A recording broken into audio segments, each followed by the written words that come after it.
अगर कोई आपकी कदर करना छोड़ गया है तो खामोशी का फार्मूला इस्तेमाल करें, वो पहले जैसा हो जाएगा। अस्सलाम वालेकुम।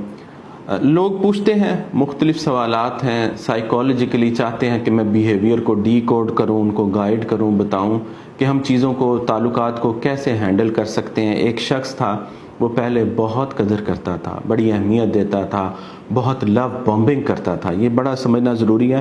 अब बड़े एजुकेशन फैल गई है, जब मैं लोगों के साथ बात करता हूँ उन्हें समझ आ गई है, वो उन्हें पता चलता है कि लोग हमारे पर लव बॉम्बिंग कर रहे हैं। इसको समझना बड़ा ज़रूरी है कि लव बॉम्बिंग जब हो रही होती है तो इंसान इमोशनली ब्लाइंड हो रहा होता है, अंधा हो रहा होता है। तो लव बॉम्बिंग जैसे ही रुकती है और रोकने के बाद जो हमारा हाल होता है वो साइकोलॉजिकली जैसे ड्रगी का हाल होता है ना, कि वो ड्रग के लिए तड़पता है, जैसे मछली पानी से बाहर निकल के तड़पती, इस तरह से फिर इंसान तड़प रहा होता है। वो लव बॉम्बिंग का आदी हो चुका होता है, माइंड बहुत बुरी तरह से लव बॉम्बिंग। जाहिर है जो बंदा आपको सुबह शाम कॉल्स कर रहा है, मैसेजेस कर रहा है, जानू क्या कर रही हो, कहाँ हो, किसके साथ हो, बाहर मुझसे पूछ के जाना, आपके साथ कनेक्ट रहता है, कॉल्स कर रहा है, केयर शो कर रहा है, तवज्जो शो कर रहा है, आपकी सालगिरह मना रहा है, आपके दर्द को देख रहा है, आपकी बीमारी का पूछ रहा है, इतनी ओवरडोज जब आपको दे रहा है, उसके बाद अचानक से वो विद होल्ड कर लेता है, रोक लेता है, फिर क्या बनता है? फिर इंसान को तकलीफ होती है, बंदे को समझ नहीं आती कि अब मैंने इसका करना क्या है,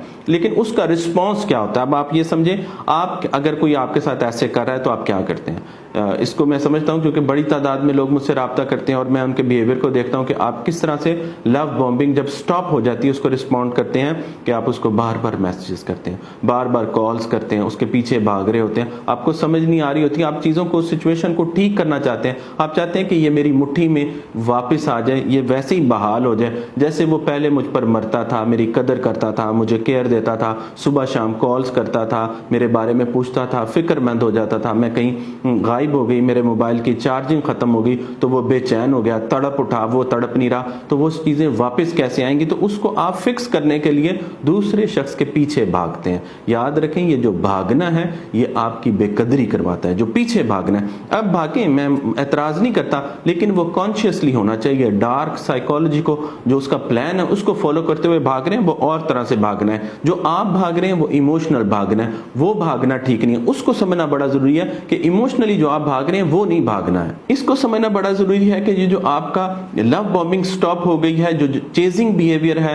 जो उसके पीछे भागने का बिहेवियर है, जो कंपल्सिव बिहेवियर है, आपके अंदर ख्वाहिश अर्ज है, सेल्फ कंट्रोल नहीं है, आप उसको बार बार कॉल करना चाह रहे हैं, बार बार मैसेज करना चाह रहे हैं, उससे पूछना चाह रहे हैं कि वो बदल क्यों गया, वो बात क्यों नहीं कर रहा, मुझसे उस तरह से चीजें नहीं कर रहा है, कोई जिंदगी में कोई और तो नहीं आ गया। मैं बार बार आपको बताता हूं कि मुखलिस लोगों का खौफ क्या है। सबसे बड़ा मोहब्बत में, ताल्लुक में मुखलिस लोगों का सबसे बड़ा खौफ यह है कि कहीं कोई और तो नहीं आ गया, किसी और ने तो मेरी जगह नहीं ले ली, जिसको मैंने मुंह लगा लिया है उसको किसी और ने मुंह तो नहीं लगा लिया।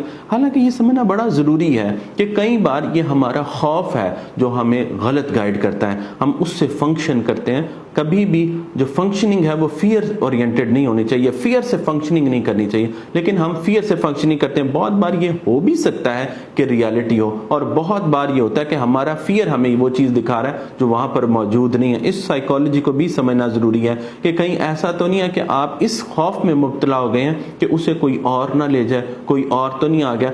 इस तरह से जब आप सोचते हैं तो आप अपने स्टैंडर्ड को और लो करते चले जाते हैं, अपनी पोजीशन को और लोअर करते चले जाते हैं। आपका चेजिंग और कंपल्सिव जो बिहेवियर है, दूसरे शख्स के पीछे भागने का, उसको मल्टीपल टाइम्स कॉल्स करने का, मैसेजेस करने का, वो आपको तकलीफ देता है और वो आपको गलत गाइड भी कर रहा होता है। यहां पर ये बात को समझना बड़ा जरूरी है कि आप कोई भी काम इमोशनल होकर, कंपल्सिव होकर कर रहे हैं तो वो आपको फायदा नहीं देगा। आप तो चाहते हैं कि चीजें बहाल हो, वो बहाल होने की बजाय बेकदरी की तरफ चला जाएगा। वो जो आप हासिल करना चाहते हैं वो नहीं मिलेगा आपको। आपको बिहेवियर शेप करना भी आना चाहिए कि दूसरे शख्स के बिहेवियर को शेप कैसे करना है। आपको सेल्फ कंट्रोल आना चाहिए। आपने देखना है कि अगर कोई शख्स लव बॉम्बिंग स्टॉप करता है तो वो जो एक बारीक सा और वो जो मुश्किल लम्हा होता है उसके अंदर आपने खड़े होना होता है, मजबूत होना होता है, बड़ा जरूरी है। अगर आप उस लम्हे में मजबूत नहीं बनते हैं, खड़े नहीं रहते हैं, तो आप बह जाएंगे और बहे इंसान के साथ बेकदरी होती है, उसको और कुछ नहीं मिलता। जो शख्स इमोशनल बह जाता है उसको बेकदरी मिलती है, उसको कदर मिलती ही नहीं। हम कदर करवाना चाहते हैं और बेकदरी वाले काम कर रहे होते हैं। ये बड़ा अहम पॉइंट ये है कि हम बेकदरी वाले काम करके चाहते हैं हमारी कदर हो।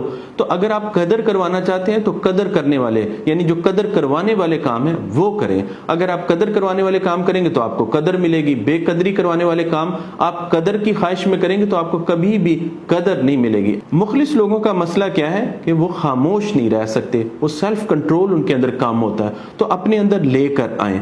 याद रखें ये जो खामोशी है ये हिकमत अमली है। आपने अपने आप को होल्ड करके खामोश होना है। जब आपसे कुछ ना समझ आ रही हो, बहुत बार लोग मुझसे पूछते हैं सर हमें समझ नहीं आ रही कि हम क्या करें, तो मैं कहता हूं कि अगर कुछ भी समझ ना आ रही हो तो खामोश हो जाएं, थोड़ा ठहर जाएं, रुक जाएं, कुछ ना करें। ये बड़ा जरूरी है। अगर जब आपको जिंदगी में कंफ्यूजन हो कि मैं करूं या ना करूं तो उस लम्हे में खामोश हो जाएं, कुछ ना करना बेहतर है। क्योंकि जब आप कुछ कर रहे होंगे तो आपको समझ नहीं आएगी कि मैं क्या करूं और कुछ गलत कर बैठेंगे। तो अपने आप को याद रखें, खामोश कर लें, इमोशनली खामोश कर लें। एक तो होता है ना कि आप जुबान से खामोश हो जाएं, इमोशनली खामोशी इख्तियार करें। इमोशनल खामोशी क्या होती है कि आप इमोशनल कॉल्स नहीं करते, इमोशनल मैसेजेस नहीं करते, इमोशनली जो आप दूसरे शख्स को चेज नहीं करते हैं। तो इमोशनल खामोशी इख्तियार करना सीखें।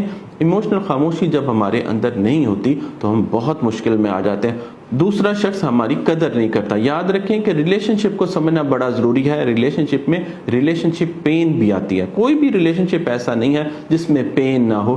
तो रिलेशनशिप पेन को समझना भी जरूरी है, उसको बर्दाश्त करना भी जरूरी है। दूसरे शख्स के बिहेवियर को बर्दाश्त करना भी सीखें। हमसे कई बार दूसरे शख्स का बिहेवियर बर्दाश्त नहीं होता और हम इमोशनली बर्स्ट हो जाते हैं, और फिर जो हम इमोशनली फटते हैं तो हम जो रिलेशनशिप बना होता है उसको भी खराब कर बैठते हैं। तो रिलेशनशिप जो है वो कॉन्शियसली चलाना है, कॉन्शियसली लेकर चलना है, इमोशनली लेकर नहीं चलना। अपना बहुत सारा ख्याल रखें।